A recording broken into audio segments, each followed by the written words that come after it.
Imagina la escena, estás en un podcast, la sala está llena de risas y bromas sueltas, y de pronto alguien lanza la pregunta, ¿cómo puedes creer en Dios en pleno siglo XXI? La sala entera se queda quieta. Las miradas escépticas se clavan en ti y el aire se pone tenso. Pero lo que haces a continuación es lo que cambia todo. En vez de responder con emoción o con un testimonio personal, empiezas a trazar una línea de pensamiento filosófico. Un razonamiento lógico. Algo tan sólido que, al final, nadie encuentra una broma para salvarse. Y no es porque haya ocurrido un milagro, sino porque la fuerza del argumento obliga a pensar. Ese momento, en el que una conversación se eleva por puro rigor, merece ser desmontado con calma. No para demostrar a Dios en 5 minutos, sino para entender por qué la idea de Dios, en filosofía, puede ser intelectualmente razonable. Y para mostrar que hay argumentos sofisticados que obligan a subir el nivel, tanto si crees como si no crees. Lo que está en juego aquí no es una religión específica. Es la idea filosófica de Dios como fundamento de la realidad, el ser necesario, la causa primera, el acto puro de ser. Y ahí entra Tomás de Aquino, no como predicador, sino como arquitecto de un razonamiento. Tomás de Aquino tiene un mérito incómodo para quien solo quiere burlarse, no te pide que apagues la razón para creer. Al contrario, te muestra un puente entre razón y fe, donde la razón hace su trabajo hasta el límite. Y donde la fe, si aparece, no es un reemplazo de pensamiento, sino otra forma de respuesta ante lo que la razón señala. Ahora, antes de avanzar, quédate con una pregunta que parece simple y por eso mismo es explosiva: ¿por qué hay algo en vez de nada? No es una pregunta emocional. Es una pregunta estructural.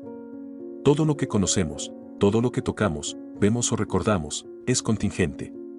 Eso significa que podría no existir. No que sea frágil, no que vaya a desaparecer mañana, sino que su existencia no era inevitable. Tú podrías no haber nacido. Esta sala podría no haberse construido. El planeta podría no haberse formado. Y aún así, aquí estás, aquí está esto, aquí está el mundo. En el podcast, el filósofo no empieza con una afirmación grandilocuente. Empieza con una pregunta mínima: ¿estarías de acuerdo en que todo lo que hay aquí podría no existir? Y esa pregunta, si la tomas en serio, cambia la conversación. Porque si todo lo que ves es contingente, entonces ninguna de esas cosas se explica por sí misma. Ninguna trae su existencia pegada a su esencia. Existe, sí, pero no por una necesidad interna que la haga inevitable. Y aquí aparece la metáfora que corta la confusión, una cadena de causas. Cada eslabón sostiene al siguiente y el siguiente sostiene al otro. Pero una cadena no cuelga en el aire solo porque haya muchos eslabones. Este punto es crucial. Cuando Tomás de Aquino habla de causa primera, no está obligado a hablar de la primera causa en el tiempo. Está hablando del fundamento de una dependencia que opera aquí y ahora. Piensa en una lámpara encendida. La luz depende del foco, el foco depende de la energía depende de una red, la red depende de una fuente. Puedes alargar la lista, pero la cuestión es la misma: ¿de dónde viene el acto de estar encendida en este instante? La pregunta no es solo qué ocurrió al inicio del universo. La pregunta es qué sostiene el ser de lo contingente ahora mismo. Y esa distinción, si la entiendes, evita una caricatura muy común. El argumento avanza paso a paso, como quien coloca ladrillos sin prisa. Y cada ladrillo está hecho para aguantar peso. Primero, encontramos cosas que existen pero podrían no existir. Eso es lo contingente. Segundo, lo contingente no se explica por sí mismo, porque su ser es recibido, dependiente, condicionado. Tercero, si todo lo que existe fuera contingente, la realidad entera sería un gran podría no ser. Y un podría no ser no se vuelve solo por repetición. Cuarto, por eso es razonable afirmar que existe al menos un ser necesario, algo cuya existencia no es prestada, algo que no depende. Quinto, ese ser necesario no es una pieza más dentro del universo, sino el fundamento del ser de todo lo demás. Eso es lo que Tomás de Aquino llama Dios en su sentido filosófico. No un superhéroe en el cielo, sino el principio que sostiene la existencia. Y, claro, aparecen objeciones. La primera suele sonar moderna porque parece imbatible: eso es el Dios de los huecos, estás rellenando lo que no sabes. Pero aquí hay que afinar la mirada. Si yo usara a Dios para explicar un fenómeno que la ciencia podría explicar mañana, entonces sí, sería un relleno. Pero el argumento no está explicando un fenómeno dentro del mundo, sino el hecho de que haya mundo. No es un hueco en el conocimiento empírico. Es una pregunta por el nivel más básico, ¿por qué existe algo en absoluto? Y ahí la física, por más poderosa que sea, no juega en el mismo tablero.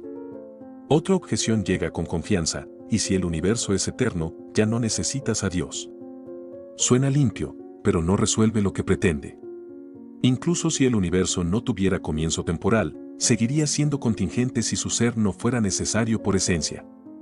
La eternidad no convierte automáticamente algo en fundamento.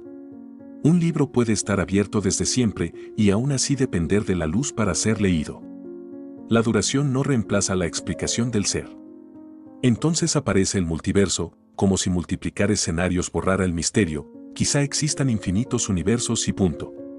Pero cambiar la escala no cambia la naturaleza del problema. Si cada universo pudiera no existir, el conjunto de universos también podría no existir. Apilar posibilidades no crea necesidad.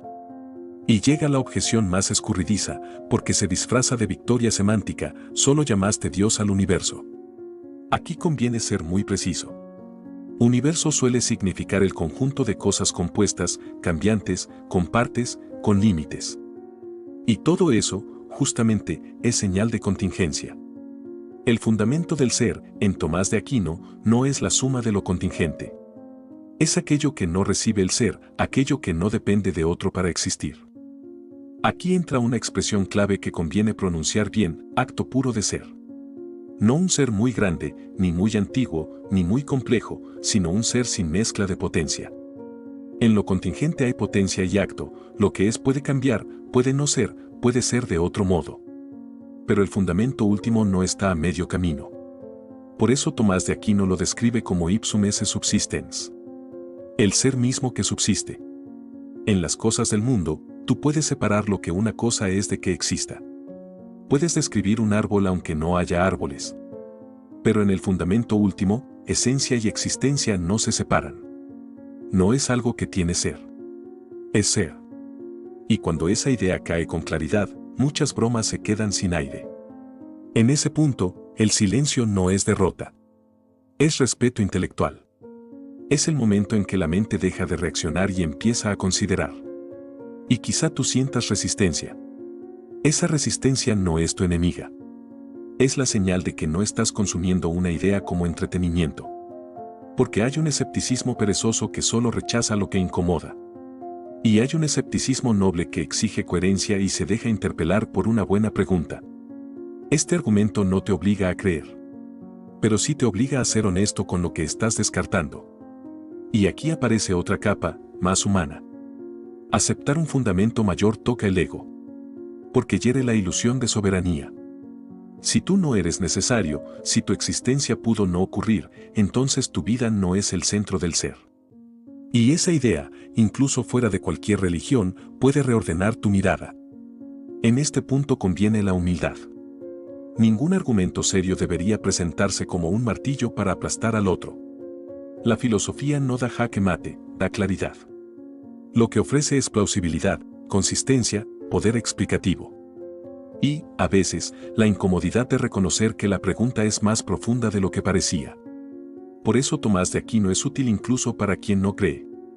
Porque obliga a distinguir niveles y a pensar con precisión. Y ahora volvemos, lentamente, al estudio del podcast. La risa de antes se apagó no por miedo, sino porque la conversación cambió de plano. Pasó del me gusta o no me gusta al que hace posible que algo exista. Si quieres probarte con honestidad, intenta responder sin prisa, cuando dices el universo existe y ya está, ¿qué estás afirmando exactamente? Estás afirmando que lo contingente puede sostenerse sin fundamento. Que una cadena puede colgar sin soporte. Que una luz puede brillar sin fuente. Puede ser tu posición, pero entonces reconoce el costo intelectual de esa apuesta. No es lo simple. No es lo obvio.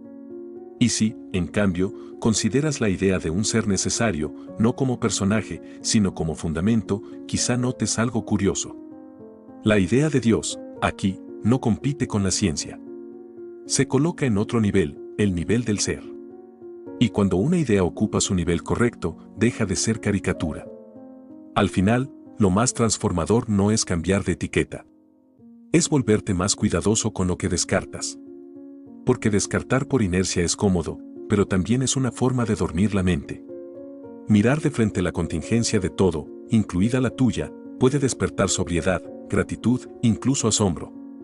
Y ese asombro no es ingenuidad, es lucidez. Así que vuelvo a la pregunta que, en esa mesa, apagó la risa sin necesidad de violencia, si todo lo que te rodea podría no existir, que sostiene el hecho de que exista. Y si existe un acto puro de ser, un fundamento que no recibe el ser de otro, que significa vivir sabiendo que tu existencia no es el centro, sino una participación. Si te queda una duda limpia, una objeción bien formulada o una intuición difícil de ordenar, déjala en los comentarios.